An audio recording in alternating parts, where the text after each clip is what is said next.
When Prime Minister Modi came in 2014, since then he has been talking of various reforms. But how much reforms have really taken place in India? Are these reforms enough for making us developed? When the entire agriculture sector does not give you more than 12 to 13% of your GDP, or rather contributing more than 13 to 14% of your GDP, but 60 to 75% of the people are dependent on it.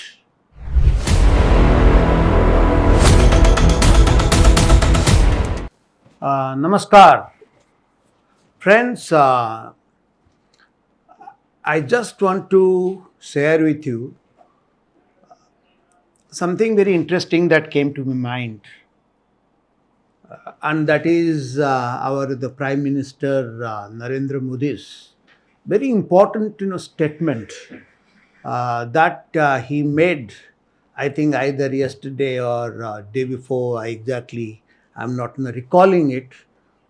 As you know that he was in Japan, and then he just participated in that Shanghai Cooperation Organization meet that just got over. Maybe Prime Minister is on his way back to the country as I am talking to you. But I'm not going to say anything on what transpired there. That's a different subject altogether. But I just am going by what our Prime Minister said in one of his speeches. He said that given the present global situation, India is in such a situation that there is no alternative to reform, perform and transfer. It's a brilliant statement. India has to reform, India has to perform, and India has to transfer. And all three things are highly interrelated. And it is a brilliant thing that the Prime Minister has said, because if India is going to become a developed country, these three things are absolutely essential. But, and here is my point, or rather some questions that are arising in my mind, and that is why I want to share my thoughts with you.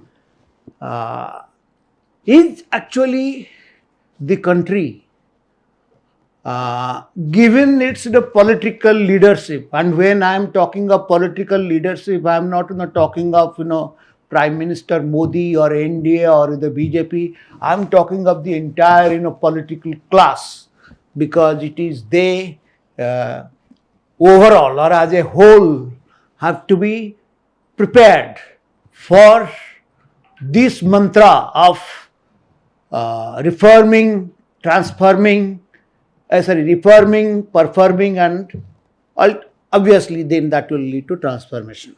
Let's talk of reforms. When Prime Minister Modi came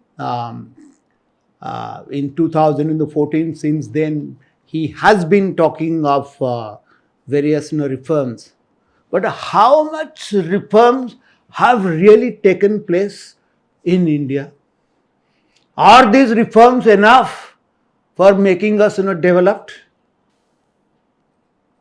We have seen that none other than Mr. Modi withdrew the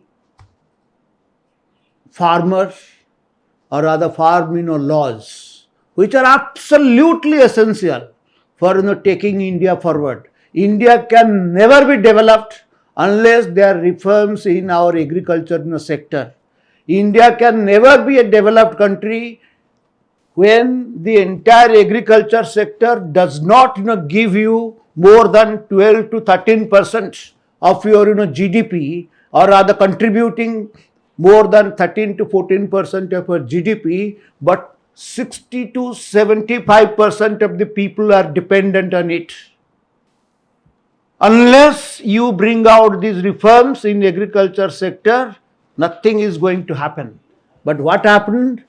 Our Prime Minister, the way and in a humiliating manner that he had to withdraw those laws, does that inspire any confidence? Have you brought out any labor laws?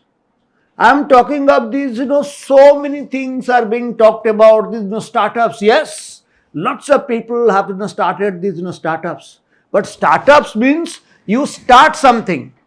2 years, 3 years, 5 years, and then we mature, you have to develop, further. I have, come across many such, reports where when these youngsters who have, undertaken or invested in these startups, they say the saturation point has, reached, and if they want to progress, further, the country's laws are not liberal enough for them to develop further. So restrictive.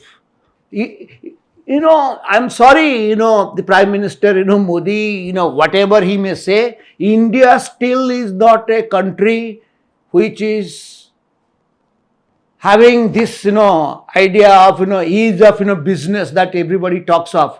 I'm sorry, unless you are, what you say, very close to the political establishment, what, people talk of this, crypto capitalism. Unless that is, there, it is very, very, difficult to do business in India. Prime Minister Modi, I am very sorry. This is the, naked, truth. Then let's come reform. Is he in a position, for bring the labor laws also? So let's not talk about reforms. There are serious limitations. I'm not saying limitations. There are serious challenges which Prime Minister Modi is not able to confront them, because, as I said, the political class is not prepared, and both politics in this country, they are not allowing it. Then let's not talk of perform. For performing in anything, you require talent. You require skills. Does India encourage people to develop talent and skills? I am very sorry, because this is what our leaders are not talking of. They are talking of politics of entitlement, and there is a keen competition among all the political parties, including the ruling BJP. How much you will give free, everything free, give jobs on reservation, and that reservation now on the basis of caste. That is your entitlement. If you burn in some particular thing, whether you have talent or not, you are demanding, you must not get jobs. You must be provided with everything by the state. And I think in 2014, Prime Minister Modi was not talking in this, or rather resorting to this sort of languages. But now there is not much difference between what Rahul Gandhi says and what Mr. Narendra Modi says, because we are now, everybody is talking of caste.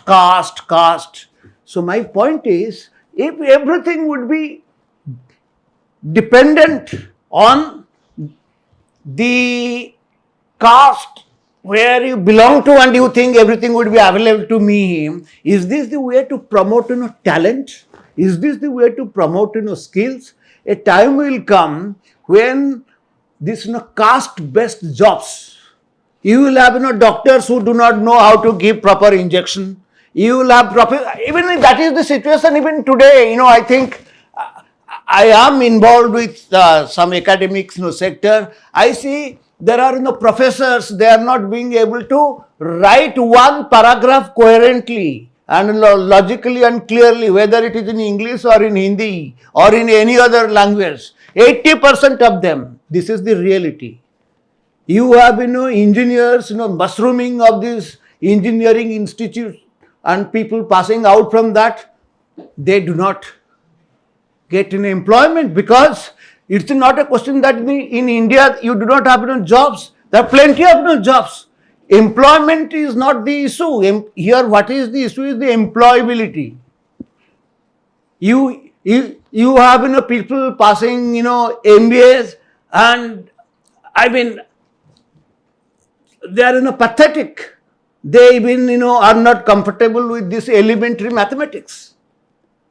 So the point is this: if talent is not respected in this country, forcing people to go away, and if you are demanding and there is a lagbhag keen competition for this, rather consensus that everything will be given on the basis of reservation, so what will happen?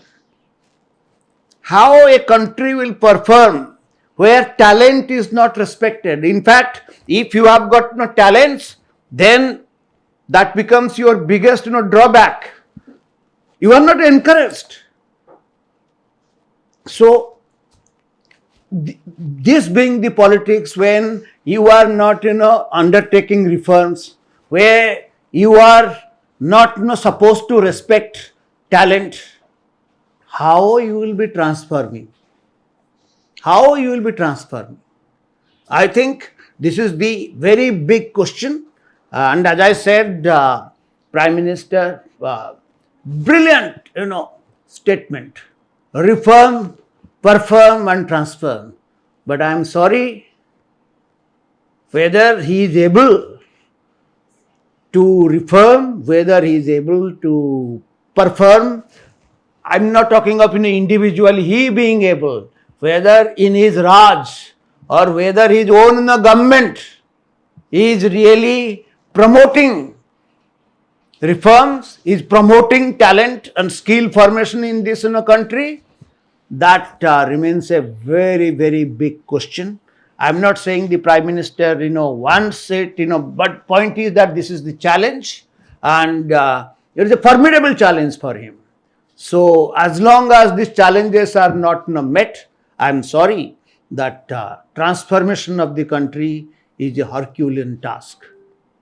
Let me stop here. Thank you very much. Namaskar.